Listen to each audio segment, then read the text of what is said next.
ما هو هدي النبي صلى الله عليه وسلم في صلاة المغرب في رمضان؟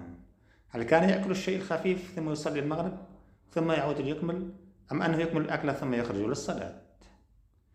الحمد لله والصلاة والسلام على رسول الله صلى الله عليه وسلم. أما بعد، فالذي وقفنا عليه من هدي النبي صلى الله عليه وسلم في الأكل عموما وفي الأفطار خصوصا 3 أمور. الأمر الأول أنه كان يفطر على رطب، فلم يجد فتمر، فلم يجد شرب ماء.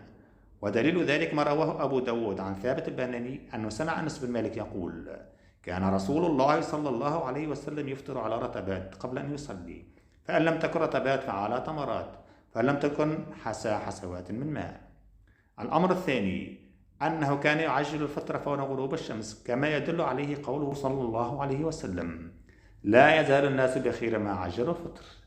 الأمر الثالث أنه لم يكن يملأ بطنه بالطعام والشراب إذا أكل وشرب، ويدل عليه قوله صلى الله عليه وسلم: ما ملأ آدم وعاء شرا من بطن، بحسب ابن آدم أكلات يقمن صلبه، فإن كان لمحالة فثلث لطعامه وثلث لشرابه وثلث لنفسه. أما تأخير صلاة المغرب إلى نصف ساعة، فاعلم أن وقت المغرب يمتد إلى قبيل مغيب الشفق على القول المرجح، ووقت صلاة المغرب ما لم يغم الشفق. فإذا كانت أخير صلاة المغرب إلى نصف ساعة بعد دخول وقتها لا يترتب عليه خروج وقتها، فلا حرج في ذلك، والأولى أداؤه أول الوقت.